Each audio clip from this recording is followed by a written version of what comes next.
Wethu khumbula Ningizimu Afrika, khumbula usizi esibhekane nalo singazange silibeke phesha kwezilwandle kwathiwa nansi corona. Ngithi khumbula wethu, ngithi khumbula wethu, ngithi khumbula wethu.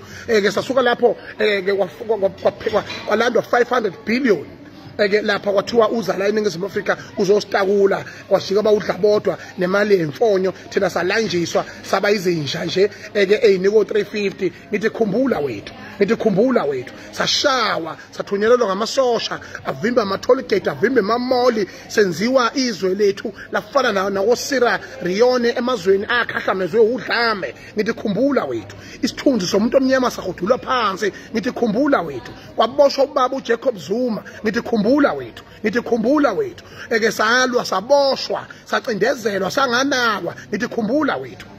Ngithi-ke njengamanje ngane zakwethu nina eniyovota lapha kuleli qembu leli likaKhongolose sihluphekile. Ngithi njengamanje kumnyama kubomvu ngicela ukuthi nishanele yonke nomsangano wale cabinet elapha elokhunjaneni le top 5 lela kulokhunjana eholwa ichimfololo lesesihlezekala. Yabona, ase ngibona umuntu oyinyanyeka ngalolu hlobo, enyanyeke ngezenza, enyanyeke umbuko, enyanyeke ngakho konke nje. Yabo, ngakho konke nje. The respect is end. Ungambona uyingane zilwa noyise egcekeni, ungambona umfazi ethuka indoda yakhe phambi kwabantu, okwazi ukuthi khona kwanakela kuleyo khaya, khona konakela kulelo khaya. Indaba inofishi kanti ufishi ubole ekhaya. Ngiyamtshela ke bakwethu, ngenza kwethu cela neziqiniseko sokuthi manje ntambama ikhipha usihlezekala nabantu bakhe balayisha imithwalo, balayisha amankonka lawa okuthiwa angaze ngifike mina ebhushini inyama yasenkonka. Na unjani scam sonke lezo, scam nje, iscam lo liyaphonda lezi imponto ezinde lezi ekuthiwa ezamankonka wakwezwa kuthiwa likhipha igolide lo yaphonda lutho. Nenyama yakho umthwaqo, inyama yakho ifana nenkomo lezi esibiza ngeinzulu emakhaya. Scam is a scam. It's a scam. Ramaphosa is a scam. Is a corrupt person. Sihle nalenqudulo ekhanda yangapha enquthu okuthiwa olokunjana oJomo Sibiya. Ama scam lezo zinto, ama scam lezo zinto zidla imali, ama scam. Ama-scam labo bantu. So-ke qalani nilungise le province nikhiphe usihlezekala nabantu bakhe bapakishe bese i-administration ezongena from now within 2 weeks.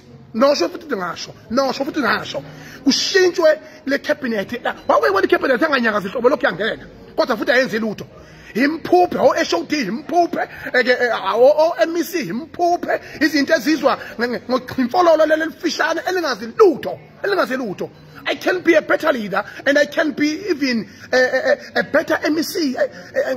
Ngeze ezinkulu mina kunalezi phukuphuku lezi ezilambisa abantu kabuhlungu kangaka. Kumanje kade sihlaselwe izikhukhula lapha kwaZulu. Khumbula wethu, emvelo kwalokho kweza 1 billion. Uphi lo billion? Uphi lo billion? La abantu bahlulwa ukuthi nje ubusuku nemini bakwethu kulungisa umgwaqo lawo N2 kuthiwa ngoba vele kuhamba imfene engabaleke ngalutho akunandaba. Into abayenzile ukuthi kutholakale kuthiwa singena mahala la 11 rand enala ko 12 rand kulama toll gate solakale sehla senyuka mahala kuwona la mahala sehla njengongawe uyongibuza ungiphala ulimi kuyothi masebememezela ukuthi lishone epleli billion ngoba sihla ngifuna ukuthi ngiyobubele lethu bhaka nje sohamba mfana wakithi bye bye goodbye sihle bye bye sihle bye sihle bye sihle hamba uyahlupha hamba une-anger udakwa utshwala unama feelings umholo njalo nama feelings ngoba ngelinye ilanga uyoshisizwe if you got so much feelings, if you are the leader, one day you will be angry and take a decision that will destroy the whole country and don't think about the next generation. You don't have to have feelings if you are the leader. You must be a leader with no feelings, with a thinking capacity.